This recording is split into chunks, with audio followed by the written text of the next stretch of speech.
dia em que cabem todos os dias do ano e as coisas mais bonitas, os sonhos e os brinquedos, as festas, as guloseimas, a sombra de alguns medos, a casmurrice das teimas e também,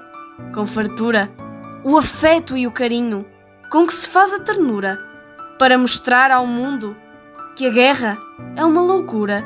e que o gosto de ser menino é o nosso eterno destino.